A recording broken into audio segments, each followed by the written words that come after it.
Advanced pain clinic. నొప్పి మాయం, surgery దూరం. For appointments 9155515563. నమస్కారం, వెల్కమ్ టు ఐ డ్రీమ్. ధర్మ మార్గం విత్ విజిత కార్యక్రమానికి స్వాగతం.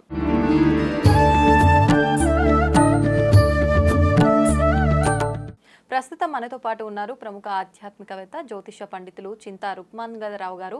ఇప్పుడు వారితో మాట్లాడి మరిన్ని విషయాలు తెలుసుకుందాం. నమస్కారం అండి. మాతృదేవోభవ, పితృదేవోభవ, ఆచార్య దేవోభవ. శక్తులు అంటుంటారు, ప్రత్యేకించి సిద్ధశక్తులు అంటుంటారు. అసలు సిద్ధశక్తులు అంటే ఏంటి, దానివల్ల ఎవరికి ఉపయోగం, దాని గురించి తెలియజేయండి. ఇక్కడ సిద్ధశక్తులు అంటే సిద్ధించడము. సిద్ధించడం అంటే ప్రాప్తించడము. ఏదైనా సరే అనుకున్నది జరగడము, చెప్పింది జరగడము, అంటే ప్రయత్నించిన పనులనే కావడము, ఇవన్నీ సిద్ధశక్తులు అనొచ్చు. ఇవన్నీ సామాన్యుల విషయంలోనా లేదంటే ఎవరికైనా సరే ఋషులు వాళ్ళు మంత్రపూర్వకంగా కొన్ని సాధనల పూర్వకంగా సిద్ధశక్తులు సంపాదిస్తారు. సామాన్య మానవులు వాళ్ళ యొక్క విద్య, చదువుకున్న చదువు, కలిసి వచ్చిన అదృష్టము, ఉద్యోగము, వాళ్ళు అనుకున్నటువంటి కొన్ని టార్గెట్స్ అందుకోవడం వల్ల వాళ్ళతో వాటిని సిద్ధింపు చేసుకుని అని చెప్పొచ్చు. కానీ ఇక్కడ సిద్ధశక్తులు మీరు అడిగిన టైటిల్లో ఒక విధమైనటువంటి ఋషుల గురించి ఈ ఆలోచనలు ఎవరికైనా వస్తాయి. మరి ఇవి పలు రకాలుగా ఉంటాయి. ఒకటి రెండు కాదు, కొన్ని వేల సిద్ధశక్తులు ఉన్నాయి, వేలకు వేలు ఉన్నాయి. అందులో ఇప్పుడు మనకు అర్థం కావడానికి ఒక సందర్భాన్ని చెప్పుకోవచ్చు. ఎలా అంటే యథార్థంగా జరిగినటువంటి సంఘటన ఇది. ఉత్తర భారతదేశంలో ఒక ఆశ్రమానికి అధిపతి, పీఠాధిపతి, ఆయనకు ఒక దేవతను ప్రత్యక్షం చేసుకోవాలి. ఆ దేవతను ప్రత్యక్షం చేసుకోవాలి అంటే ఒక దేవత ప్రత్యక్షం కావాల్సింది కదా. ఎలా ప్రత్యక్షం చేసుకోవాలో తెలుసు, కానీ ఆయన అనుకున్న సాధన ఒక 20 సంవత్సరాల వయసు ఉన్నటువంటి అబ్బాయి ద్వారానే చేసుకోవచ్చు. ఆయనకి 20 సంవత్సరాల వయసు ఉన్నప్పుడైతే చేసుకుంటాడు, అప్పుడు ఆయనకి తెలియదు, ఈయన వయసు పెద్దదైపోయింది. ఆ దేవత ప్రత్యక్షమైతే సిద్ధశక్తులు ఇస్తుంది.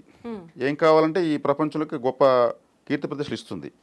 ఈయనకు ఆ వయసు లేదు, కానీ ఆ దేవత సులభంగా ప్రత్యక్షం చేసుకోవచ్చు. మరి ఎలా చేయాలి? ఈయనకి ఆ వయసు రాదు, మరి 20 సంవత్సరాల అబ్బాయి తనతో ఉండి సాధన చేపిస్తే సిద్ధింపు చేసుకోవచ్చు. ఇతను ఏం ఆలోచించాడు? ఒక 20 సంవత్సరాల ఒక యువకుడిని, క్రమశిక్షణ గల ఒక యువకుడిని తీసుకొచ్చి ఆ సిద్ధ సాధన నేర్పించి, ఇతనికి అమ్మవారు వచ్చి నీకేం కావాలంటే మా గురువుకు సమస్త సిద్ధులు ప్రసాదించిన ఆ అబ్బాయి ద్వారా మనం సిద్ధి పొందుదాము అని అతను ఒక ప్లాన్ వేసుకున్నాడు. సరే, అటువంటి కుర్రాడు కోసం అతను సర్చింగ్లో ఉన్నాడు. ఇది ఎవరికి చెప్పకుండా ఉన్నాడు. భక్తులు వస్తూ ఉంటారు, తెలిసిన శిష్యులు వస్తూ ఉంటారు, వాళ్ళ ఇండ్లలో ఎవరైనా మంచి అబ్బాయి ఉన్నాడని చూస్తూ ఉంటాడు. ఇక్కడ ఆ అబ్బాయి కూడా హాని లేదు, ఇందులో స్వార్థం ఏమి లేదు. దేవతను ప్రసన్నం చేసుకోవాలి, మరింత ఉన్నత స్థితికి వెళ్ళాలి. సరే, ఒకసారి కొన్ని పర్యటనకు వెళ్తే కొంతమంది వచ్చి తెలిసిన వాళ్ళు వాళ్ళ అబ్బాయిని తీసుకొచ్చారు. స్వామి, మా అబ్బాయి సరిగ్గా చదువుకోలేదు, వీడు ఏం ప్రయోజనం కాలేకపోతున్నాడు, మీ దగ్గర పెట్టుకున్న ఆశ్రమంలో మీరు అలా చూసుకుంటే వాడు మీ దగ్గర ఉంటే మాకు సంతోషము, పలానా స్వామీజీ దగ్గర సేవ చేసుకుంటూ ఉంటే అంతకుమించి మాకేం లేదు, వీడి మీద దారి చూపించలేకుండా ఉన్నాము, వీడికి ఎటువంటి అలవాట్లు లేవు, చదువుకోలేదు, చదువుకోకపోతే ఉద్యోగం రాదు. అప్పుడు ఈయనకి వెతుకుతున్నది కాళ్ళకు తగినట్టు ఈ అబ్బాయి కనిపించాడు. పరిశీలించి ఓకే, అమ్మవారి అనుగ్రహం మనకు ఉంది కాబట్టి ఈ అబ్బాయి మనకు దొరికాడని, ఆ అబ్బాయి నాతో పంపించేయండి అమ్మా, నేను చూసుకుంటాను, తదాస్తున్నాడు. తీసుకెళ్ళిపోయాడు. ఆ అబ్బాయి ఏం చెప్తే అది చేస్తున్నాడు.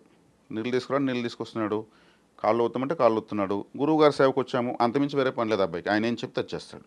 ఇలా ఒక 6 నెలలు గడిచింది. గడిచిన తర్వాత ఇతని ఆ సాధనకు కావాల్సినంత వయసు, క్రమశిక్షణ అన్నీ ఉన్నాయి అబ్బాయికి. సరే, ఇతను హడావిడిగా ఒకరోజు గురువుగారు పిలిచి అబ్బాయిని, మనం ఈరోజు సాయంత్రము ఒక వేరే ముఖ్యమైన ప్రాంతానికి వెళ్తున్నాము, నువ్వు రెడీగా ఉండు, ఏర్పాట్లని కారు గీరు అంతా రెడీగా ఉందని అన్నాడు. ఓకే గురువు అన్నాడు. ఎక్కడికి ఏమని అడగలేదు, గురువు ఎక్కడికి వెళ్ళి అడగవెళ్తున్నాము. సరే, అబ్బాయిని తీసుకెళ్ళాడు. తీసుకెళ్తే ఒక అరణ్య ప్రాంతానికి వెళ్తుంది కారు. చిమ్మ చీకటి, అమావాస్య. అందరూ దిగారు. ఈ అబ్బాయికి భయం ఏం లేదు, గురువుగారు ఎక్కడెక్కడికి వస్తున్నారు, ఇక్కడ ఏదో జరగబోతుంది, ఆసక్తిగా అతను చూస్తున్నాడు. ఒక పెద్ద పర్వతము, అందరూ దివిటీలు పట్టుకుని ఎక్కుతున్నారు. వీళ్ళతో పాటు ఎక్కాడు, పైకి పోయాడు. అక్కడ ఒక గుహ, అక్కడ ఒక 18 సంవత్సరాల వయసు ఉన్నటువంటి ఒక అమ్మాయి శవం ఉంది. ఆ గుహలో ఉంది, డైరెక్ట్ డెడ్ బాడీ. సరే, చూశారు, అంతా ఈయన ఏర్పాటు చేశాడు, గురువుగారు ఏర్పాటు చేశాడు.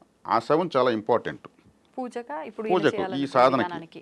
ఆ శవంలో ఆ శవ పూజ చేస్తే అమ్మవారు ప్రత్యక్షం అవుతుంది. అవి సిద్ధ సాధనలు అలా ఉంటాయి. క్షుద్ర సాధన అనుకుంటారు కానీ అలా కాదు, అది ఒక ప్రత్యేకమైన సాధన. సరే ఈ అబ్బాయిని పిలిచి నువ్వు ఆ అమ్మాయి కాళ్ళ వద్ద తల వద్ద ఒక దీపాలు పెట్టి నేను ఒక యంత్రం ఇస్తాను, ఆ ఎదురుగా కూర్చొని యంత్రం చేతిలో పెట్టుకొని ఒక మంత్రం చెప్తాను, 20 నిమిషాలు ఆ మంత్రం చెప్పు. ఆ అమ్మాయి లేసి మాట్లాడుతుంది, లేదు ఆ అమ్మాయి అలా ఉన్న ఆ శవం అలాగా ఉంటే కూడా అమ్మవారు ప్రత్యక్షమే నీకు వస్తుంది, వచ్చి నీకేం కావాలి నాయన అని అడుగుతుంది. అప్పుడు నువ్వు మా గురువు గారికి దివ్య శక్తులన్నీ ప్రసాదించు తల్లి అని కోరు, అంతే, ఇది నీ వర్క్. అయ్యో గురువుగారు నాకు భయం అండి, నేను ఇటాడు నేనాడు చేయగలను, అరే నీకేం భయం లేదు, నేను అక్కడే ఉంటాను, అక్కడ కూర్చో ఉంటాను, నీ వెనకనే ఉంటాను, నువ్వు ధైర్యంగా చెయ్యి, గురువుగా నువ్వు నన్ను నమ్ము అని మన బతిమాలి మామాలి. సరే ఇంక గురువుగారి కోసం చేయాలా, చేయకపోతే ఇంకా కుదరదు, నాకు ఈరోజు తప్పితే మళ్ళీ అమావాస్య రాదు, ఇటువంటి బాడీ శవం దొరకదు, మళ్ళీ అవకాశం ఉండదురా బాబు అని గడ్డం పట్టుకుంటాడు. నీకు నేను ఇంకా ఎంతో చూస్తాను, మీ అమ్మ వాళ్ళకి డబ్బులు ఇస్తాను ఇన్ని అనుకుంటాడు. సరే ఈ అబ్బాయి ఏం చేస్తాడు, భయపడుతూ నా మంత్రం 20 నిమిషాలు చెప్తాడు కళ్ళు మూసుకొని.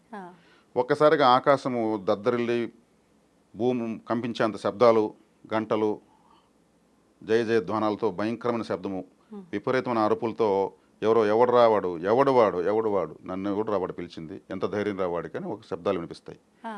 అమ్మవారు వచ్చి ప్రత్యక్షం అయిపోతుంది హాహాకారాలు చేస్తూ. ఈ అబ్బాయి ఇంకా జనరేటర్ వణుకుతూ ఉంటాడు.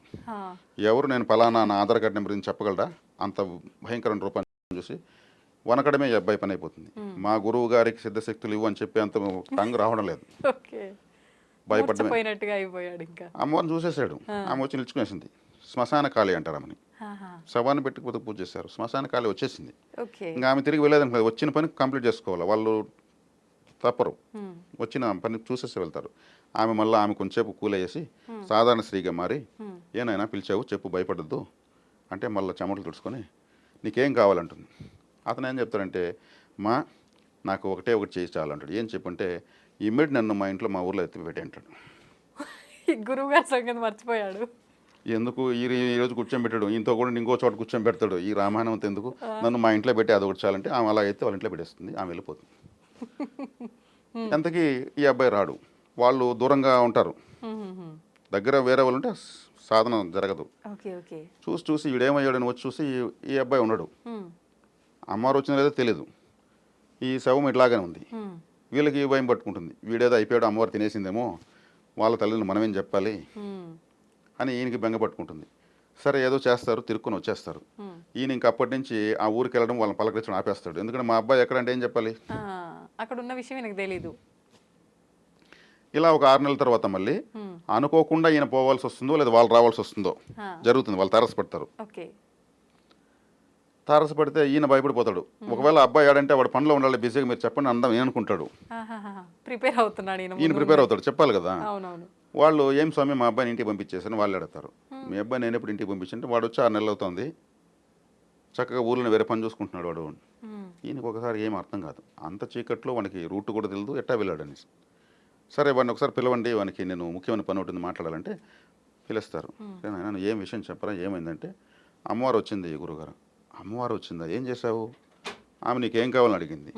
ఏం అడిగావు, నన్ను మా ఊర్లో మా ఇంట్లో పెట్టామని చెప్పాను, క్షణంలో మా ఇంట్లో నన్ను లబో దిబో నోరు కొట్టుకుంటాడు.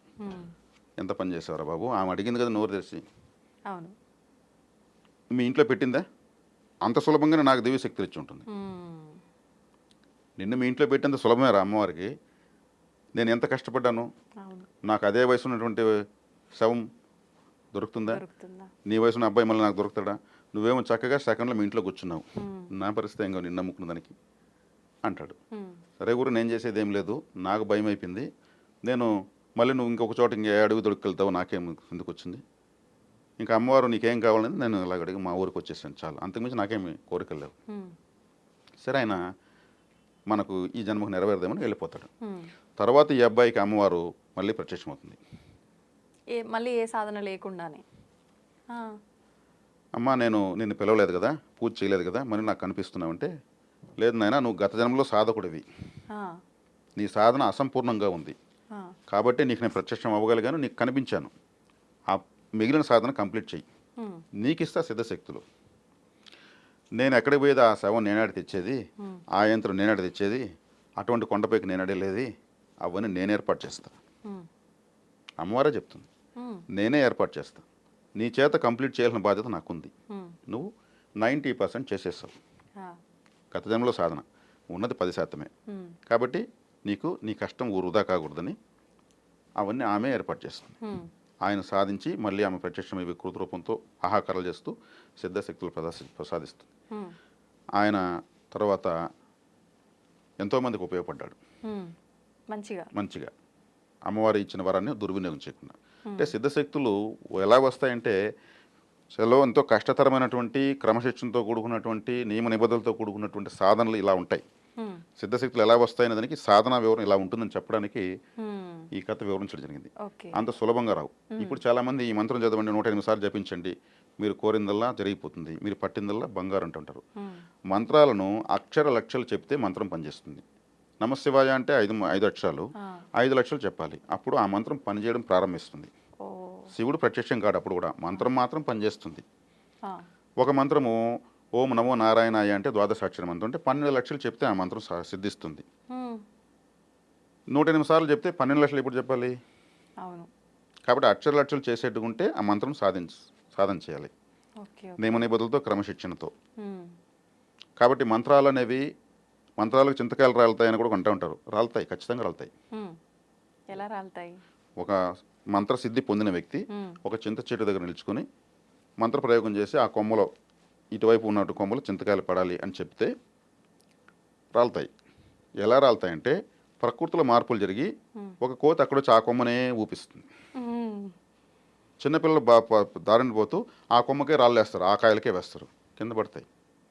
గాలి విపరీతంగా తోలి ఆ కొమ్మలో కాయలు మాత్రమే చెట్టు అంతా ఆ కొమ్మలో కాయలే కింద పడతాయి.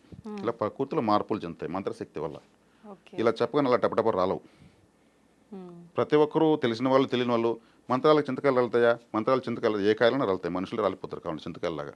కానీ మంత్రశక్తి సాధన ద్వారా సాధించినప్పుడే జరుగుతుంది. అలాంటి సాధకులు చింతకాయల కోసం మంత్రాలు ఉపయోగించరు. హ్మ్. వాళ్ళు చక్కగా ఇంకా ఉన్నతమైన స్థితికి వెళ్ళాలని సాధన చేసుకుంటూ వెళ్తారు. హ్మ్. అలా చేసుకుంటూ వెళ్ళడం వల్ల వాళ్ళు మహాకారణం జన్మలై మళ్ళీ పుడతారు. హ్మ్. Vivekananda Swami ఎడైనా real estate business చేసుకుని వచ్చాడా? హ్మ్. లేదు కదా. ప్రపంచానికి ఒక సందేశం ఇచ్చేదానికి వచ్చాడు. రామకృష్ణ పరమహంస వాళ్ళు మహాకారణంతో పుడతారు. జీసస్ క్రైస్ట్, గౌతమ్ బుద్ధుడు జన్మ ఉద్ధరించబడతా ఉంటుంది. హ్మ్. వాళ్ళు ఆ మాధుర్యాన్ని చూసేస్తారు. కండ్లు మూసుకుంటే ఒక స్వర్ణమయమైన కాంతి కనిపిస్తుంది. హ్మ్. ఒక అమృతం లాంటి దార ఒకటి గొంతులో ఊరుతూనే ఉంటుంది. అది నిజంగా అమృతమే. దాన్ని తాగితే టేస్ట్ చేసేస్తే మళ్ళీ ఆకలి దప్పులు ఉండవు వాళ్ళకు. హ్మ్. కళ్ళు తెరిస్తే అది ఆగిపోతుంది, కళ్ళు మూసుకుంటే ఊరుతూ ఉంటుంది. చక్కగా గొంతులో దాన్ని టేస్ట్ చేసుకుంటూ 100 సంవత్సరాలు తపస్సు చేశారు, 1000 సంవత్సరాలు తపస్సు చేశారంటే అమృతమే గొంతులో ఊరుతూ ఉంటుంది. ఓహ్! దాన్ని ఎక్కడ డబ్బులు ఇచ్చి కొనలేము. Manufacturing by tongue. అంతే. అందువల్ల మౌనంగా ఉంటారు, హ్మ్. మాటను వృధా చేసుకోరు. ఆకలి దప్పికలు లేకుండా ఇలా సంవత్సరాల పాటు, నెలల పాటు చేస్తున్నారు. ఎలా చేస్తున్నారేమో మామూలు వాళ్ళమంతా అనుకుంటూ ఉంటాము. ఇదే సీక్రెట్. హ్మ్. ఆ ద్రవం ఊరడం స్టార్ట్ అవుతుంది. నీ ఆకారం ఓంకారం అంటుంది వేదం. హ్మ్. ప్రతి ఒక్కరు ఓంకార స్వరూపులే. అది నిరూపించుకోవాలంటే సాధన చేయాలి. సాధనమున పనులు సమకూరదలున్న జ్ఞానాగ్ని దగ్ధ కర్మణం. నాలెడ్జ్తోనే మనం కష్టాన్ని భరణ చేయగలం. హ్మ్. జ్ఞానం ఎప్పుడు వస్తుంది? ధ్యానం చేస్తే వస్తుంది. ధ్యానం ఎలా చేయాలంటే మనకు దానికి సులభమైన పద్ధతులే. దానికని జిఎస్టీ కట్టే పని లేదు. కూర్చొని పట్టుదల కూర్చుంటే చాలు, హ్మ్. వస్తుంది. కాబట్టి ఇలా సిద్ధిస్తాయి సిద్ధశక్తులు. ఓకే. హ్మ్. మనకు అది ఎక్కడో ఆన్లైన్ ఆర్డర్ పెడితే రావు. ఆ! ఎంతో దాని వెనకాల కృషి, హార్డ్ వర్క్ ఉండాల్సిందే. మాంసపిండము మంత్రపిండం కావాలి. హ్మ్. హ్మ్. అప్పుడు ఆకలి దప్పులు ఇవంతా కూడా సాధారణ వ్యక్తులకు ఉన్నట్టు హ్మ్. వాటిని అధిగమించేస్తాం. ఓకే. అయ్యో నాకు ఆకలి, అయ్యో నాకు దాహము అనేది లేదు. హ్మ్. మరి అఘోరీలు అంతా కూడా హిమాలయాలో తిరుగుతున్నారు కదా, వాళ్ళు సిద్ధశక్తులు సాధించిన వాళ్ళే కదా. అవును. వాళ్ళు అంత చల్లో కూడా మామూలుగా ఉంటారు. నార్మల్‌గా తిరుగుతారు. వాళ్ళు తినేది మూలికాహారం. ఒక మూలిక తింటే 4 రోజులు ఆకలేదు. హ్మ్. ఒక మూలిక తింటే సంవత్సరం రోజులు చలి పుట్టదు. హ్మ్. ఒక మూలిక తింటే దాహం వేయదు. అటను వాళ్ళు మూలికలు చేతి పట్టుకుని తిరగరు. అవును. ఉన్నప్పుడు కొంత తీసుకొని తినేసి గమ్మున పోతూ ఉంటారు. హ్మ్. మూలికాహారము ఇంకేం కావాలి? ఆ స్థాయికి వెళ్ళే జీవనం ఎలా ఉంటుంది? అవును. అది సిద్ధశక్తులు వస్తే హ్మ్. అద్వితీయమైనటువంటి దైవికమైన జీవితం ఉంటుంది. హ్మ్. నేరుకు నేరు పట్టపగులే అన్ని లోకాలు చూడగలరు వాళ్ళు. అటని మనకు చెప్పరు చందమామ కథల్లాగా. వాళ్ళు ఆస్వాదిస్తూ ఉంటారు. హ్మ్. ఇప్పుడు అంత సాధన చేసిన వారి మాటకు గానీ, వాళ్ళ ఆశీర్వాదానికి గానీ చాలా పవర్ ఉంటుంది గదా! హ్మ్. ఇప్పుడు వాళ్ళ మాటకు ఒక పవర్ ఉంది, వాళ్ళు ఏదైనా అన్నారు అంటే అది జరిగిపోతుంది. కానీ సామాన్యులు కూడా చాలా వరకు ఏదైనా మాట్లాడినప్పుడు ఆ మాటలు నేను అన్నయన్ని నెరవేరుతున్నాయి, అది మంచన్నా జరుగుతోంది, చెడన్నా జరుగుతోంది, లేదు అంటే ఏదైనా జరగబోయేది నాకు ముందే అనిపిస్తోంది, నేను ఎవరితోనో చెప్తున్నా అది జరిగిపోతుంది, ఇలా మాట్లాడుతుంటారు. నిజంగా ఇలా జరుగుతుంటాయి. మీకు ప్రారంభంలోనే చెప్పాను ఈ విషయం. సామాన్యులకు కూడా ఉంది. వీళ్ళ యొక్క సాధనతో అంటే సక్రమంగా ఆలోచనతో కుటుంబాశ్రమ ధర్మాల్లో ఇప్పుడున్నటువంటి ఈ జీవనంలో మనకున్న ధర్మాలను ఖచ్చితంగా గౌరవించి ఆచరించడం వల్ల ఇప్పుడు జరుగుతున్న పరిస్థితులను గెస్ట్ చేయగలవచ్చు. నాకు ముందే తెలుస్తూ ఉంది, నేను సిక్స్ సెన్స్ నేను చెప్పగలను. ప్రతి ఒక్కరికి ఉంది. కృషి ఉంటే మనుషులు ఋషులు అవుతారు, మహాపురుషులు అవుతారు. ఆ కృషి చేయని వాళ్ళు తమ శక్తిని ఇంకా అది పేరుకుపోతుంది, దానిపైన కర్మ పేరుకుపోతుంది. కాబట్టి ఆ పవర్ ఎవరికైతే ఉంటుంది, ఏ స్థాయిలో ఉంటే ఆ స్థాయిలో వాళ్ళకి అన్ని అబ్జర్వ్ అవుతూనే ఉంటాయి. కాబట్టి ఇది ఎవరు ఇక్కడ సామాన్యులు ఏం లేదు, ఎవరిని వాళ్ళు సామాన్యులు చేసుకుని ఇస్తున్నారు. ప్రతి ఒక్కరు గొప్పవాళ్ళే, ప్రతి ఒక్కరు బ్రెయిన్ ఉంది. దీన్ని సానబట్టుకోవడమే, పదును పెట్టుకోవడమే చేయాల్సిన పని. వీళ్ళు దీని యొక్క మాధుర్యం తెలుసుకున్న తర్వాత కూడా దాన్ని అభివృద్ధి చేసుకుని కృషి చేస్తే చాలు. కృషి చేయకపోతే సాధారణ స్థాయిలో ఉంటుంది. ప్రతి ఒక్కరికి ఎటువంటి కృషి? ఇప్పుడు మీరు చెప్పినట్టుగా సాధన చేయడం, ఉన్నతంగా ఆలోచించి అటు సాధన వైపు ప్రకృతికి దగ్గర కావాలి. ప్రకృతికి పంచభూతాలకు మనము కనెక్ట్ అయ్యామంటే మనం అనుకుని జరుగుతూ ఉంటుంది. ఫర్ ఎగ్జాంపుల్ ఒక వ్యక్తి ఇప్పుడు మనం చెప్పుకునే విధంగా ఆలోచిస్తాడు, ఒక ధర్మబద్ధంగా ఉంటాడు, తనకు అనుకున్నవన్నీ జరుగుతూ ఉంటాయి. ఒకరోజు ఒక ఎగ్జామ్కి వెళ్ళాలి, ఆ ఎగ్జామ్కి ట్రావెల్స్ బుక్ చేస్తాడు టికెట్. ఇతను వెళ్ళేకాడికి టైం అయిపోతుంది, బస్సు వెళ్ళిపోతుంది. ఆ ఎగ్జామ్ రాయకపోతే ఇతని జీవితమే కొలాప్స్ అవుతుంది. కానీ ఆ బస్సు వెళ్ళిపోయింది. ఇప్పుడు ఇతని సాధన ఏమైతే నిర్వీర్యమే కదా అయింది. కానీ మరుసటి తెల్లవారు చూస్తే పేపర్లో పలానా సోన్స్ బస్సు యాక్సిడెంట్ అయింది, ఒకరు కూడా బతకలేదని వస్తుంది. ఒక వ్యక్తి పలానా నెంబర్లో మాత్రం ఎక్కలేదు, అతని పేరుతో అతను ఒక్కడు ఎక్కుంటే అతను కూడా చనిపోవడం. అప్పుడు ఇది న్యాయం జరిగింది, అన్యాయం జరిగిందా? ప్రకృతి కాపాడింది కదా. బాధ పెట్టినా జీవితాన్ని ఇచ్చింది. ప్రాణం కన్నా విలువైంది ఏది ఉంది? ఆ ఎగ్జామ్ కాకపోతే ఇంకొక ఎగ్జామ్ రాసుకోవచ్చు. ఇలా ఉంటుంది ప్రకృతి, ఒక అడుగు వెనక్కి లాగుతుంది. అంటారు కదా పెద్దవాళ్ళు, అమ్మో బతికుంటే అడుక్కొని తినైనా బతికేటోళ్ళం కానీ పోయి ఉంటే ప్రాణాలు పోయి ఉండేవమ్మా అని చెప్పి. ఇలాంటి సందర్భాల్లోనే వర్తిస్తాయి. అందుకే అనుభవంతో చెప్పే మాటలు అవి. చెడు వల్ల జరిగే మంచి దేని వల్ల జరగదు అంటూ ఉంటారు. మనకు చెడ్డ జరిగిందంటే దాని వెనక ఇంకా ఎక్కువ మంచి జరగాలి కాబట్టి ప్రకృతి దాపేసింది, ఇది వద్దు నీకు, ఇంకా ఎక్కువ ఇస్తాను. దాన్ని మనం అర్థం చేసుకున్నామంటే, ఆ స్థాయిలో ఆలోచించామంటే ఇంకా మోర్ బెనిఫిట్ మనకు వెయిటింగ్లో వస్తుంది. అయితే ఇప్పుడు మాటకి ఇంత పవర్ ఉంది, మన ఆలోచన విధానానికి కూడా ఇంత పవర్ ఉంది, దాన్ని మనం ఉపయోగించే స్థాయిలో ఉపయోగించట్లేదు. మాటకి ఇంత పవర్ ఉన్నప్పుడు చాలామంది మాటికి ప్రతి మాటకి ముందు వెనకాల ఒట్టు, అమ్మ మీద ఒట్టు, నాన్న మీద ఒట్టు, దేవుడి మీద ఒట్టు, ప్రతి ఒక్కసారి ఒట్టు అని అంటుంటారు. నిజంగా ఇది కరెక్ట్ పద్ధతి అంటారా? ఒకవేళ ఈ ఒట్టు వేసినా నిజంగా మాట మీద నిలబడితే అది ఒక మన నమ్మకంగా భావించి వాళ్ళకి ఏం జరగదు అనుకోవచ్చు, మాట తప్పుతూనే ఉంటారు. దానివల్ల ఏమైనా ఇబ్బంది జరుగుతుందంటారా? మాట అంటే వాక్కు. ఈ వాక్కు అనేది 5 దశల్లో ఉంటుంది. వాక్ చాతుర్యము, వాక్ దాటి, వాక్ పటిమ, వాక్ శుద్ధి, వాక్ సిద్ధి. ఏంటండి వీటన్నిటికి అర్థాలు? వాక్ చాతుర్యం అంటే ఇదే, దాని మీద ఒట్టు దీని మీద ఒట్టు అని చెప్పి తప్పించుకోవడం. వాక్చాతుర్యంతో అబద్ధాలనే ఆయుధంగా చేసుకొని పబ్బం గడుపుకోవడం. వాడు విలువ లేకపోయినా పర్లేదు, చెప్పిన మాటకు కట్టుబడి ఉండాలా, చెప్పిన మాటకు విలువ లేదా, అడిగిన దానికి ఆ మాత్రం కూడా విలువ లేదా అనే విధంగా ఎదుటి వాళ్ళు బాధపడే విధంగా వీళ్ళ మాటను ఉపయోగిస్తారు. మాటలతోటే అవతల వాళ్ళని మానిపులేట్ చేసేస్తుంటారేమో. అయితే బ్యాడ్ నేమే వస్తూ ఉంటుంది ఆ వాక్చాతుర్యంలో. వాక్ దాటి అంటే ఇది పొలిటీషియన్స్కి ఉంటుంది, లాయర్స్కి ఉంటుంది. వాళ్ళ వాక్ దాటితో తిమ్మిని బొమ్మని చేస్తుంటారు, నిజం అబద్ధం నిజం చేస్తుంటారు, కన్ఫ్యూజ్ చేస్తుంటారు. అది వాక్ దాటి. వాక్ పటిమ అంటే ఇప్పుడు మీరున్నారు, మీరు ఒక నిజం చెప్పి ఒక వ్యక్తికి హాని కాకూడదు, అబద్ధం చెప్పి ఒక వ్యక్తి ప్రాణం కాపాడచ్చు. తప్పులేదు అబద్ధం ఆడటం, అబద్ధం చెప్పి ఒక వ్యక్తిని ప్రాణం కాపాడారు, అది పుణ్యం. నేనెందుకు చెప్పాలి అబద్ధం, నిజం చెప్తాను, ఉండేది చెప్తాను, ఎవడు తెస్తే అదేం పోతాను అనుకుంటే అది పాపం. ఎక్కడ ఏ సందర్భంలో ఎలా మాట్లాడాలి, సందర్భానుసారంగా. త్యాగరాజుల వారు అదే పాడారు, సమయాన్ని తగు మాట్లాడిన వాడే గొప్పోడనేసి. త్యాగరాజ కీర్తన, సమయానికి తగినట్టు మాట్లాడాలి, అది వాక్ పటిమ. వాక్ శుద్ధి, శుభ్రమైనటువంటి ఆరోగ్యకరమైనటువంటి భాష మాట్లాడాలి. ఒక అక్షరం కూడా వృధాగా మాట్లాడకూడదు. గొప్ప వాళ్ళు ఇప్పుడు ప్రవచనాలు చెప్తాను, మన అదృష్టం కొద్దీ మన ఆంధ్రప్రదేశ్లో కూడా గొప్ప వాళ్ళు ఉన్నారు. చాగంటి కోటేశ్వరరావు గారి, కరికిపాటి నరసింహారావు అంతా కూడా ఒక్క అక్షరం కూడా వృధా ఉండదు. వాళ్ళు చూడండి అనర్గళంగా మాట్లాడతారు, వేలకు లక్షల పేజీలు గుర్తుపెట్టుకుని మాట్లాడతారు. ఎక్కడన్నా వేస్ట్గా ఏమైనా ఉంటుందా? అది వాక్ శుద్ధి. మనకు స్వరపేటికలో అన్ని అక్షరాలు పెట్టాడు భగవంతుడు, కాకి కా అనే లెటరే ఒకటే ఉంది. ఆ కాతోనే జీవితం క్లోజ్ అవుతుంది. ఇంకో పక్షికి కే అనే అక్షరం ఉంటుంది. ఒక్కొక్క జీవికి 1-2 అక్షరాలు తప్పితే వేరే అక్షరాలు పలకలేవు. అన్ని అక్షరాలను పలకగలిగే శక్తి మన స్వరపేటకు భగవంతుడు ఇచ్చినకి. ఈ స్వరపేటకుతో మనం మాటను దుర్వినియోగం చేయొచ్చునా? చేయకూడదు. అందుకే తర్వాత జన్మలో మోగవాళ్ళై పుడతారు. మాటను దుర్వినియోగం చేస్తే పనిష్మెంట్లు అవే. అబద్ధాలు చెప్పి తప్పుడు సాక్ష్యాలు చెప్పి కోర్టులో ఎదుటి వాళ్ళకి ఇబ్బంది కలిగిస్తే తప్పుడు సాక్ష్యాల వల్ల కూడా మాటను దుర్వినియోగం చేస్తే ఆ మాట లేకుండా చేసేస్తుంది. ప్రకృతి పనిష్మెంట్. ఇప్పుడు గరుడ పురాణంలో శిక్షలు ఉన్నాయంటారు కదా, దీనికి సంబంధించి అందులో ఏమైనా ఉందా? దీనికి సంబంధించి ఏం లేదు, కానీ అది పూర్తిగా మనిషి పుట్టుక, చావు, నరకము, వైతరణి నది, శిక్షలు, యమలోకం వివరణ, యమధర్మరాజు స్వరూపము, ఇవన్నీ ఉన్నాయి. చక్కటి అద్భుతమైనటువంటి గరుడ పురాణం చదివితే భయానికి లోనవుతారు, కానీ భయపడకూడదు. అది ఇద్దరు దేవతలు మాట్లాడుకున్న సంభాషణది. కరుక్మంతుల వారు మహావిష్ణువు గారు కరుక్మంతుల వారికి వివరించారు. దాన్ని తెలుసుకుంటే ఇక్కడ తప్పులు చేయాలంటే భయం కలుగుతుంది. అది చదవకపోతే ఏమైనా చేసుకోవచ్చు అని లెక్కలు ఆలోచిస్తారు. అంతే, అలానే ఉన్నారు. అంటే తప్పించుకుంటున్నారు, నిజం నుంచి నిజాన్ని గ్రహించాలని భయపడుతున్నారు. కాబట్టి ఇక్కడ ఆలోచన బాగుండాలి. ఆలోచించేది, చెప్పేది, చేసేది 3 ఒకటే ఎవరుకుంటుందో వాళ్ళు సక్సెస్. ఏం ఆలోచిస్తున్నామో ఏం చెప్తున్నామో అదే చేసామంటే త్రికరణ శుద్ధి అంటే ఇది. 3 పనులు ఒకటే ఉండాలి. కాబట్టి మీరు వాక్ శుద్ధి, వాక్ పటిమ, వాక్ సిద్ధి, ఈ వాక్ శుభ్రంగా ఉంటే వాక్ సిద్ధిస్తుంది. ఏం చెప్తే అది జరిగిపోతుంది. వాక్ సిద్ధి కోసం మళ్ళీ ప్రయత్నించే పని లేదు. మీ మాటను శుభ్రం చేసుకున్నారు, శుద్ధిగా ఉంటే శుభ్రమైన విత్తనం వేస్తే ఫలితం వస్తుంది. వాక్ సిద్ధి కోసం అంటే 4వ స్టెప్ని మనం ఎవరైతే అధిగమిస్తారో వాళ్ళ వాక్ సిద్ధి కోసం ప్రత్యేకించి చేయాల్సిన లేదు. మీ నోటితో ఆశీర్వదించరా ఒకసారి, నాకు మంచి జరుగుతుంది అని అడుగుతారు. ఎందుకంటే ఆయన చెప్తే మంచి జరుగుతుందని.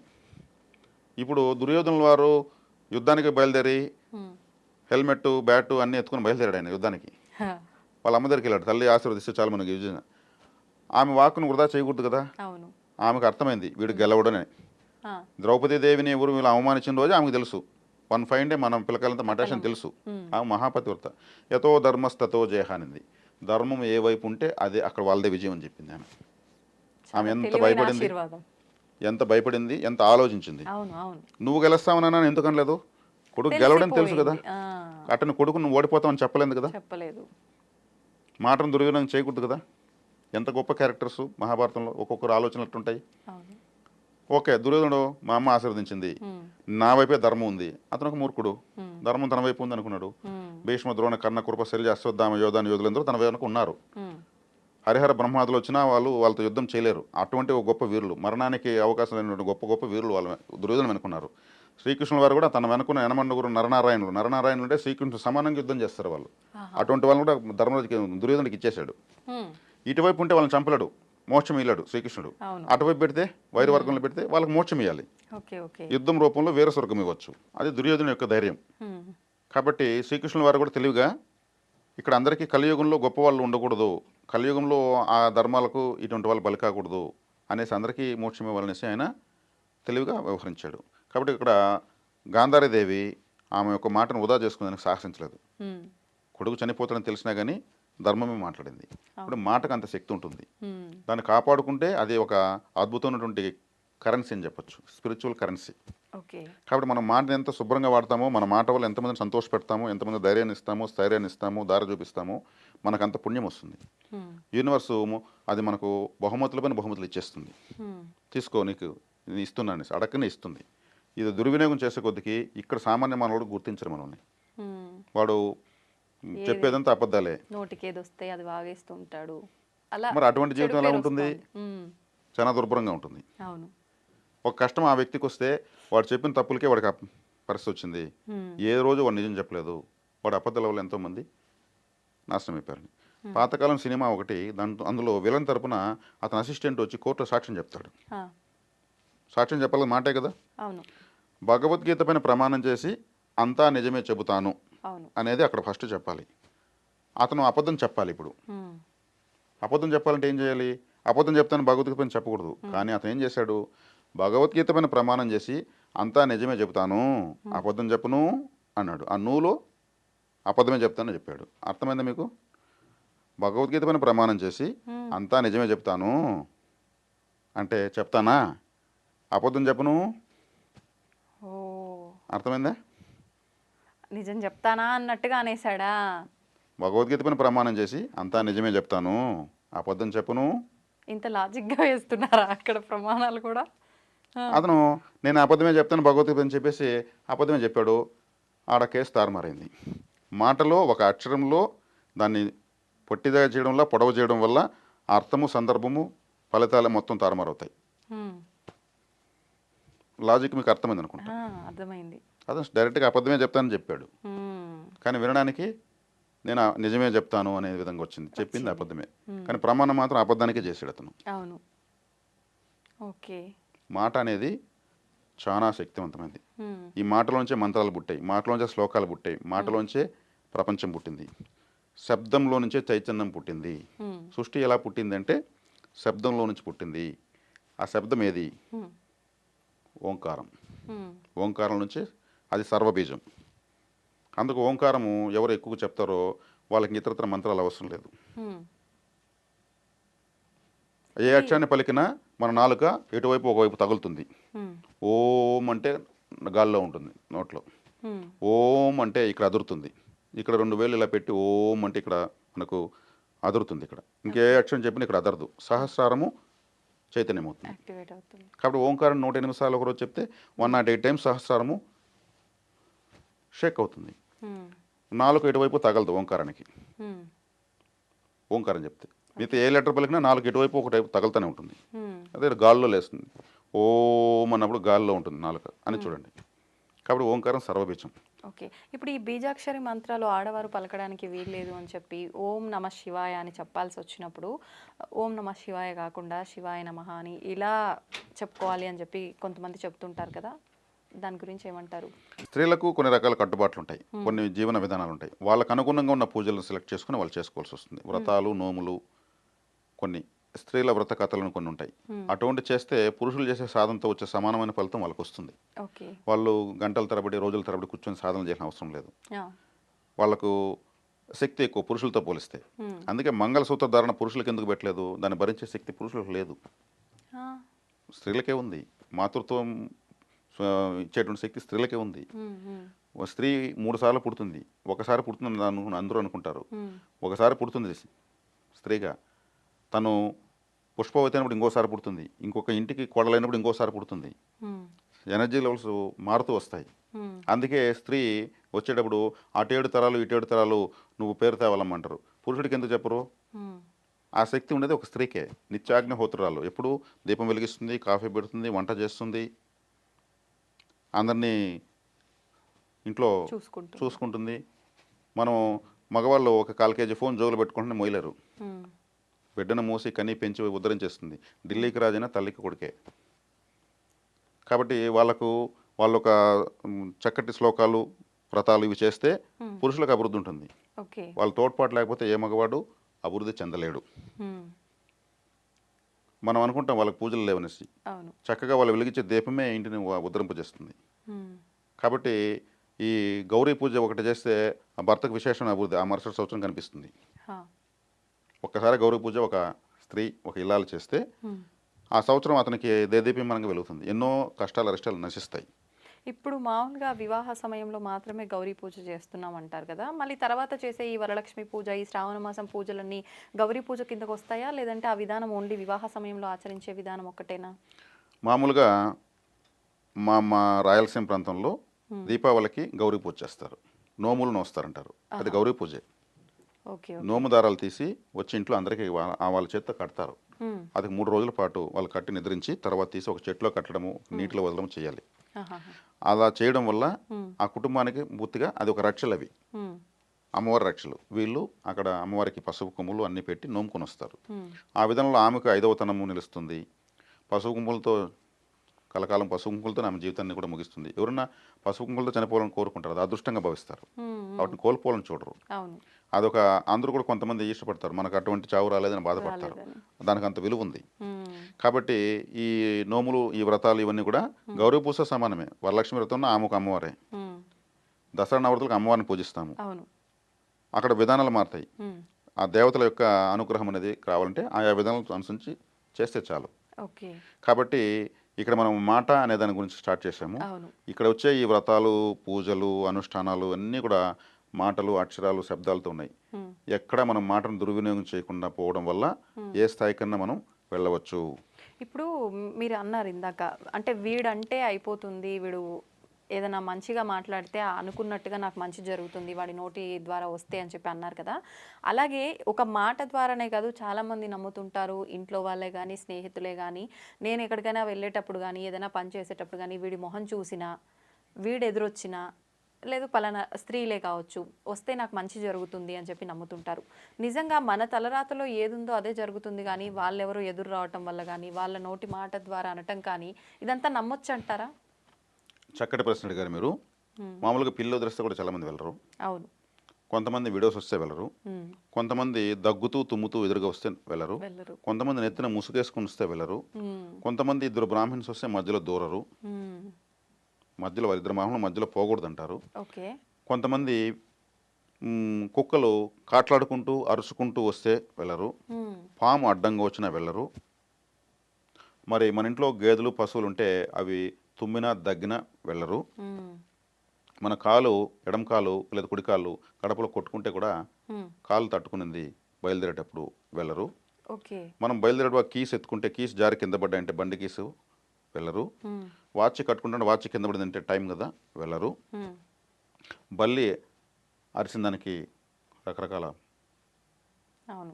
అర్థాలు తీసుకుంటారు. ఆ. మరి ఇవన్నీ నేను చెప్పినవన్నీ అపశకునాల కిందకే కదా వస్తాయి. ఉమ్. శుభశకునం అశుభశకునం. అందుకు భార్య ఎదురు రమ్మని వీధులు అంతా చూసి ఆగాగు ఆమె వస్తుంది ఆమె వెళ్ళని, ఆయన వస్తున్నాడు ఆయన వెళ్ళని, కుండలు ఎదురొచ్చినా వెళ్ళరు, కట్టెలు ఎదురొచ్చినా వెళ్ళరు. ఇవన్నీ చూసుకుంటారు. ఉమ్. మరి పెంకులు అప్పుడు పాతకాలం ఇంట్లో పెంకులు ఉంటాయి, ఆ పెంకులు వచ్చినా వెళ్ళరు. ఇన్ని ఉన్నాయి అశుభ శకునాలు. అవన్నీ చూసి కరెక్షన్ చేసుకుని పంపిస్తూ ఉంటారు. కొంతమంది ఎప్పుడు బయలుదేరినా ఫలానా ఆమె ఎదురొస్తుంది, ఆమె కాసుకొని ఉంటుంది అంటూ ఉంటారు. వాళ్ళు కాసుకొని ఉండరు. పిల్లి కూడా దానికి ఏమీ తెలియదు, దాని పాటికి అది వస్తుంది. అంటే ప్రకృతి తెలియజేస్తుంది నువ్వు వెళుతున్న పని కాదు అని వాళ్ళని ఎత్తుకొచ్చి చూపిస్తుంది. ఉమ్. వాళ్ళు మనకు మంచిగా చేశారు, ఆ. నీ శ్రమ వృధా చేసుకోవద్దు, ఈ పని కాదు అని వాళ్ళు మంచిగా చెప్పారు మనకు. ఓకే. అంత ఇన్ఫర్మేషన్ ఎవరు ఇస్తారు? అవును. ఒక పైసా సంకేతంగా ఖర్చు లేకుండా భావించాలి. ఉమ్. బయలుదేరక బాబు అని చెప్పారు. అవును. వాళ్ళు మనం ఎందుకు తిట్టుకోవాలి? ఉమ్. అంటే వాళ్ళు ఎదురు రావడం వల్లే నాకేదో హాని జరిగింది అని నేను భావిస్తున్నా కాబట్టి తిడతాను. వెళ్ళబోయే పని కాదని వాళ్ళు సూచిక చేశారు, సిగ్నల్ ఇచ్చారు. అది ప్రకృతి ద్వారా జరుగుతుంది. వాళ్ళ పనిగా వాళ్ళు వచ్చారు అంతే. ఆ. నీ పని చెడగొట్టడానికి ఎవరు పుట్టలేదు. పుట్టలేదు. అది చాలా పవర్ఫుల్ ఇన్సిడెంట్ అది. ఉమ్. పిల్లి దానికి ఎంత అదృష్టకరమని చెబుతుంది, అయ్యా బాబు నువ్వు వెళ్ళొద్దు, ఉమ్. హ్యాపీగా ఇంట్లో ఉండు అని చెప్తుంది. అంతేగాని ఉమ్. నేను నీ పని చెడగొడుతున్నాను అనే దానికోసం రాదు అది. ఉమ్. ఏది కూడా ప్రకృతిలోంచి శకునం, ఒక శకునం అంటే ఒక శబ్దం ద్వారా తెలియజేస్తుంది, ఒక ఓకే. దృశ్యం ద్వారా తెలియజేస్తుంది. ఉమ్. ఓకే మనం వెళ్ళకూడదు. ఉమ్. నేను చెప్పాను కదా, బస్సు మిస్ అయితే మరుసటి తెల్లవారు తెలుస్తుంది, అది మిస్ కావడమే మంచిది. మన అదృష్టం అని. ఉమ్. ఈ శకునాలన్నీ మనకు ముందుగానే తెలియజేసినాయి. ఉమ్. దేవుడు ఫోన్ చేస్తాడు లేకపోతే? లేదు. లేదు కదా. కాబట్టి మనం వాటిని అభినందించాలి, థ్యాంక్స్ చెప్పాలి. అట్లా అట్లా తిరిగి మళ్ళీ ఇంటికి వచ్చి నీళ్ళు తాగేసి కొద్దిగా చక్కెర నోట్లో వేసుకొని ఉమ్. మళ్ళీ బయలుదేరుతారు, అయినా పని కాదు. ఉమ్. నేను ఫస్ట్ బయలుదేరినప్పుడు అయిపోయింది పని, అది ఇంటికాడనే అయిపోయింది, అయినా బయలుదేరినాం కాలేదు అని మళ్ళీ వస్తారు. ఓకే. దానికి మించి అధిగమించిపోతే ప్రకృతిని అధిగమించలేం కదా మనం. అవును. కాబట్టి ఇక్కడ వాళ్ళని మనం దూషించాల్సిన అవసరం, అభినందించవచ్చు. ఉమ్. వాళ్ళు పదే పదే వస్తున్నారంటే మన పనులు చావడానికి చాలా ఆటంకాలని అర్థం. ఉమ్. పలానా వాళ్ళు మాట మాటికి వస్తున్నారంటే ఉమ్. వాళ్ళ పనిగా వాళ్ళు వస్తారు. మన పనులు చెడగొట్టడానికి ఎవ్వరు లేరు, తెలియజేయడానికే ప్రకృతి ఉంది. అది వ్యక్తుల రూపంలో, కొన్ని రకాల జీవుల రూపంలో, కొన్ని రకాల శబ్దాల రూపంలో తెలియజేస్తుంది. ఉమ్. అదే కొంతమంది బయలుదేరి వెళ్తూ ఉంటే ఉమ్. బండి అరటి పండ్లు లేదంటే ఆపిల్ పండ్లు బండి తోసుకొని అమ్ముతూ ఉంటారు కదా, ఆ. వాళ్ళు ఎదురొచ్చారంటే అద్భుతమైన శుభశకునం. ఆహా. ఏదైనా సరే ఏ పండు. పండ్ల బండి, పండ్లు తట్టెత్తుకుని కూడా కూరగాయలు పండ్లు ఇవి ఎదురు ఎత్తుకొచ్చారంటే వాళ్ళు అరుచుకుంటూ వస్తూ ఉంటారు. ఉమ్. ఆహార పదార్థాలు, అద్భుతమైన శకునం. ఓకే. అదేవిధంగా చిన్నపిల్లలు ఆడుకుంటూ సంతోషంగా ఎదురొచ్చారంటే అది అద్భుతం శకునం. మనం పోతుంటే కుక్క మన ముందు ఇలా పరిగెత్తిందంటే రా నీకు ఇబ్బంది లేదు వెళ్ళు అనేది సిగ్నల్ ఇచ్చినట్టే. ఓకే. ఓకే. కుక్క తోక ఆడించుకుంటూ మనం పోతుంటే అది మనకు వీడ్కోలు చెప్పినట్టు, పోయిరా నీ పని అవుతుందని, సంతోషంగా రావాలి. కుక్క విశ్వాసమైన జీవి, ఉమ్. ఉమ్. నెగటివిటీ లేనటువంటి జీవి. ఓకే. అది ఎక్కడ పడుకోవాలంటే వాసన చూస్తుంది, ఎక్కడ నెగటివ్ ఉండదో అక్కడ వాసన చూసి రౌండ్గా తిరిగి మళ్ళీ పడుకుంటుంది. అంటే నెగటివ్ అది 80% 1% కూడా దగ్గర చేర్చదు, నెగటివ్ లేని చోటనే పడుకుంటుంది. అది యూరిన్ పోయినా కానీ వాసన చూస్తుంది, ఎక్కడ నెగటివ్ అక్కడ యూరిన్ పాస్ చేస్తుంది. అంత గొప్ప జీవి అది, అదొక పెద్ద సైంటిస్ట్ అది. అందుకే పోలీస్ శాఖ కూడా అద్భుతమైన సేవ చేస్తుంది అది. ఓకే. అదే కుక్క నోటికి ఏదైనా ఒక పేలుకో లేదంటే ఒక చెప్పు ఒక ఎముకో ఎత్తుకొని ఎదురుకొస్తే కూడా ఇంకా అద్భుతంగా జరిగిపోతుంది పని. కుక్క ఏదైనా నోట ఖర్చుకొని వచ్చిందండి చాలు, అది మనం పోతుంటే రైట్ సైడ్ పోతే చాలు. శుభశకునాలు అంటారు వీటిని. ఇప్పుడు మన తల్లో మన చెల్లెలో సోదరో అవ్వో విడోస్ ఎవరైనా ఉండొచ్చు, మన వాళ్ళు వాళ్ళ విడో అనేటువంటి తత్వం పనిచేయదు. వాళ్ళు మన వాళ్ళు, మన క్షేమం కోరేవాళ్ళు, కుటుంబ సభ్యులు అయితే మాత్రం వాళ్ళు ఎదురు రావచ్చు. అమ్మమ్మ ఉంటుంది, అమ్మకు అమ్మ, మాతృత్వానికి మనకు మాతృత్వం ఇచ్చినటువంటి మాతృమూర్తి. ఆమె పరిపూర్ణంగా నా మనవడు పోయి విజయవంతం కావాలంటే సంతోషంగా పొంగిపోతే ఎదురు వస్తుంది. అదే గొప్ప విషయము. ఆమె విడోతనం ఎక్కడ పనిచేస్తుంది? అందులో వాళ్ళు చిన్న పిల్లలతో సమానంగా ఉంటారు ఆ వయసులో. అంతా అందరూ బాగుండాలని కోరుకుంటారు, కూతురు అల్లుడు కొడుకు కోడలు అందరూ బాగుండాలని కోరుకునేటువంటి స్థాయిలో ఉంటారు వాళ్ళు. కాబట్టి అక్కడ వాళ్ళు ఆ విధవతనం అనేది పనే చేయదు, వాళ్ళ ఆశీర్వాదమే పనిచేస్తుంది. కాబట్టి ఇక్కడ శకున శాస్త్రం అనేది మనము ద్వేషించాల్సిన అవసరం లేదు, అభినందించవచ్చు. ఇప్పుడు వైధవ్యం ఉన్న స్త్రీది ఆశీర్వాదం పనికొస్తుంది అన్నారు కదా. ఆశీర్వాదం అనేసరికి చాలా సందర్భాల్లో ఇప్పుడు ఏదైనా ఫంక్షన్కి వెళ్ళారు, ఇంట్లో వాళ్ళ మనవళ్ళది ఫంక్షన్ అయిందనుకోండి, అక్షతలు వేసే దగ్గరకు వచ్చేసరికి వాళ్ళు కాళ్ళపైన నమస్కారం చేసి ఆశీర్వాదం తీసుకుందామని వచ్చినా వీళ్ళు వద్దు అని చెప్పి పక్కకు జరిగిపోవడము, అక్షతలు వేయకుండా ఉండడం, ఇలాంటివి చేస్తూ ఉంటారు. నిజంగా మన కుటుంబ సభ్యులు, మన అమ్మ మన అమ్మమ్మ మన మంచే కోరుకుంటారు మీరు చెప్పినట్టుగా, వాళ్ళ అక్షతలు వేసినంత మాత్రాన ఏదో అశుభం జరిగిపోతుందంటారా? జరగదు, వాళ్ళ ఆశీర్వాదం ఖచ్చితంగా తీసుకోవాలి. అలా అడ్డుకుంటున్న వాళ్ళను వాళ్ళు దాన్ని ఏమంటారు, తన గర్వం అంటారు. అది ప్రదర్శించకూడదు. వాళ్ళు పెద్దవాళ్ళు అంతే, ఒకటే మాట అయిపోయింది. వాళ్ళు కోరుకున్నంత శుభం ఎవరు కోరుకోరు. వాళ్ళు తక్కినవన్నీ దిగదుడిపే. వాళ్ళ ఆశీర్వాదం స్ట్రైట్గా రావాల్సిందే. నువ్వు వేయకూడదు, నువ్వు కొంచెం దూరంగా ఉండు అని అంటున్నారంటే వాళ్ళ తన గర్వాన్ని ప్రదర్శిస్తుందని అర్థం.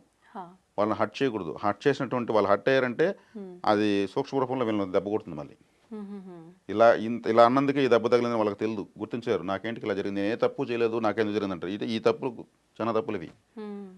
వాళ్ళ విలువ ఎప్పటికీ తగ్గదు. వాళ్ళు మనవాళ్ళు, మన మంచి కోసం వాళ్ళు ఆ స్థితిలో ఉన్న వాళ్ళ దగ్గర ఆశీర్వాదం తీసుకుంటే 100 రెట్లు ఇంకా ఎక్కువ ఆశీర్వాదం శక్తి వస్తుంది. ఆశీర్వదించేటప్పుడు కండ్లలో నుంచి ఒక రేస్ వస్తుంది, అప్పుడు మాత్రమే వస్తుంది. అది వాళ్ళు వంగినప్పుడు ఈ సహస్రారం పైన పడితే ఆ రేసు ఇక్కడ పడినప్పుడు సహస్రారం శుభ్రం అవుతుంది. అందుకు ఆశీర్వాదం పాదాల పైన పడాలనేది. ఎవరు తల్లిదండ్రుల్లో ఉంటారో వాళ్ళ పిల్లలపైకే వస్తుంది ఆ రేసు. వాళ్ళకు కూడా తెలియదు విషయం. చల్లగా ఉండనన్నా, చక్కగా ఉండనన్నా, 100 ఏళ్ల పాటు కలకాలం బతుకునే మాటలు అప్పుడే వస్తాయి. అప్పుడు మాత్రం ఆ కండ్లలో ఆ రేసు వస్తుంది. కన్నీళ్ళు కూడా 3 రకాలుగా వస్తాయి. ఇక్కడి నుంచి వస్తాయి, మిడిల్ నుంచి వస్తాయి, ఇక్కడి నుంచి వస్తాయి. ఆనంద బాష్పాలు, జ్ఞాన బాష్పాలు, విషాద బాష్పాలు. విషాద బాష్పాలు ఇక్కడంతా మండిపోతుంది. విషాద బాష్పాలు అది ఉప్పగా ఉంటాయి, మండిపోతాయి చెంపలంతా కూడా, అంత కెమికల్ వస్తుంది. జ్ఞాన బాష్పాలు ఇక్కడి నుంచి వస్తాయి. ఆనంద బాష్పాలు ఇక్కడ నుంచి చల్లగా ఉంటాయి. ఆనంద బాష్పాలు మన ఐస్ కూల్ వాటర్ లాగా ఉంటాయి, అవి గొప్పవి. కాబట్టి అంత శక్తి వస్తుంది కళ్ళలోంచి. దాన్ని మనం కోల్పోయినట్టే వాళ్ళ దగ్గర తీసుకోకపోతే. దాన్ని అడ్డుకున్న వాళ్ళు మానవ జన్మకు అనర్హమే. ఆ గొప్పతనాన్ని అడ్డుకునే శక్తి, ఆ అధికారం వాళ్ళకి ఎవరు ఇచ్చారు? కాబట్టి ఇలాగా మనము ప్రతి సందర్భంలోనూ జీవితాంతము మనం ఎన్ని లక్షల సార్లు కోట్ల సార్లు మాట్లాడతాము, ఎన్ని విషయాల గురించి మాట్లాడతాము, ఎక్కడ కానీ మాట తడబడకుండా, మన మాట ద్వారా ఇతరులకు హాని కలగకుండా దాన్ని కాపాడుకుంటూ వస్తే మనము ఎంతటి స్థాయికైనా వెళ్ళొచ్చు. మనము మాట ద్వారానే దేవుని పిలిచినా, ఎవరిని పిలిచినా దేవుని మాట ద్వారానే పిలుస్తాం. కాబట్టి దీన్ని దుర్వినియోగం చేయడం చాలా తప్పు. మనకు ఆ అదృష్టాన్ని ఇచ్చినటువంటి దేవుడికి మనం అంతకుమించి భగవంతుని ఏం కొడతాం? ఇన్ని ఇచ్చిన తర్వాత మళ్ళీ భగవంతుడు ఇది లేదని భగవంతుడి మీద బరికొట్టుకుంటూ ఉంటాం. ఆయన చూడలేదని గుడ్డివాన్ని చేస్తాం, వినలేదని చెవిటివాన్ని చేస్తాం, స్పందించలేదని వికలాంగుని చేస్తాం. కానీ జన్మను ఇచ్చినందుకు, ఇంత సౌకర్యాలు ఇచ్చినందుకు దానికి మనం ఎన్ని నమస్కారాలు చేసినా అంత తక్కువే. కాబట్టి ఇప్పుడు దైవనింద కూడా చేయకూడదు కదా, దేవుడు పట్టించుకోలేదంటే తప్పు కదా, ఆ మాట కూడా రాకూడదు కదా. మనకు అన్నీ ఇచ్చి వాటిని ఉపయోగించుకోమన్నాడు, అలా ఆర్డర్లో ఉపయోగించుకోవాలి. డిసార్డర్లో పోతే ఏమవుతుంది? అవును. మనం ఇప్పుడు కంఫర్ట్ జోన్ ఇలా ఉంటుంది. కంఫర్ట్ జోన్ అంటే ఒకవేళ మారిస్తే అన్కంఫర్ట్. మనం కంఫర్ట్గా ఉండాలనుకుంటాం, కంఫర్ట్గా ఉండి మనం అన్కంఫర్ట్లోకి వెళ్ళిపోతాం. కాబట్టి భగవంతుని ఎప్పుడు దైవ నింద చేయకూడదు, పరనింద చేయకూడదు. ఇప్పుడు మాట టాపికే వచ్చింది కాబట్టి ఒక డౌట్, నేను ఎంత నిజాయితీగా ఉన్నా, నేను మాట్లాడే పద్ధతి అంతా కరెక్టే అంటే అది చాలామంది మాట్లాడతారు, నువ్వు మాట్లాడేది కరెక్ట్, నీ వరకు కరెక్ట్ కావచ్చు, పక్కనోడి విషయానికి వస్తే అది తప్పు కావచ్చు అంటారు. కానీ అది ఎక్కడ తప్పు అనిపించదు, ఎదుటి వాళ్ళకి మాత్రం అది ఎంతసేపు తప్పుగానే అనిపిస్తుంటుంది. ఇది నిజంగా ఈ సందర్భాల్లో ఎలా మనం ముందుకెళ్ళొచ్చు అంటారు? అదే వాక్ పటిమ అన్నారు, సమయానికి తగినట్టు మాట్లాడాలి. అందుకే ఇక్కడ సమాజాన్ని దృష్టిలో పెట్టుకుని ఇక్కడ ఎంతవరకు మాట్లాడాలి, ఏం మాట్లాడాలి, ఏది ఆపుకోవాలి, ఏది చెప్పాలి. ఒకవేళ ఇప్పుడు ఈ సందర్భంలో నేను మాట్లాడేది రైట్ అయినా వాళ్ళకి రాంగ్గా కనిపిస్తుంది కాబట్టి వాళ్ళకు నేను దానికి వ్యతిరేకంగా మాట్లాడితేనే కరెక్ట్ పోకడలో వెళ్తుంది అన్నప్పుడు నేను ఇక్కడ నా వేలో నేను మాట్లాడాలా, వాళ్ళకు ఎలా చెప్తే కరెక్టో అదే వేలో మాట్లాడాలి, ఏది ధర్మం అంటారు? సమాజానికి అనుగుణంగా మనం అడుగులు వేయడమే కరెక్టు. అంతర్లీనంగా మనం కరెక్టే, మన కరెక్ట్ అనేటువంటిది కరెక్ట్గా ఉన్నామని తెలియజేసే సమాజానికి జీర్ణించుకోలేనప్పుడు వాళ్ళకి తగినట్టు మాట్లాడి మనం ఎక్కడ మాట్లాడితే మన మాటకు సందర్భానికి విలువ వస్తుందో అక్కడ మాట్లాడితే చాలు. అదే నేను చెప్పింది మీకు, వాక్ పటిమ. ఎక్కడ ఎలా మాట్లాడాలి, సమయానికి తగినట్టు మాట్లాడడమే నిజమైన జ్ఞాని యొక్క లక్ష్యం. లేదంటే మనము అన్ని చోట్ల ఒకే విధంగా మాడితే ఇలాంటి పరిస్థితులు ఎదురవుతాయి. నీకే తెలిసినట్టు మాట్లాడుతున్నావు ఎన్నో చెప్తారు. కాబట్టి ఇలా సమాజము మనం అనుకున్న విధంగా లేదు. దానికి తగినట్టు పోగలిగితే మనం ఆ నాలెడ్జ్ సంపాదించుకుంటే చాలు. సంతోషం అండి, చాలా మంచి విషయాలు తెలియజేశారు. నిజంగా నాకు కొన్ని టిప్స్ ఇచ్చినట్టుగా అయింది మీ మాటల ద్వారా. నిజంగా మాట్లాడాలంటే జాగ్రత్తగా మాట్లాడాలా, ఇలా ఉండాలా అనే ఒక అవగాహన వచ్చింది. చూద్దాం నేను కూడా ఎంతవరకు ఆచరణలో పెడతాను ఈ విధానాన్ని. ధన్యవాదాలండి. ధన్యవాదాలు. మాతృదేవోభవ, పితృదేవోభవ, ఆచార్య దేవోభవ.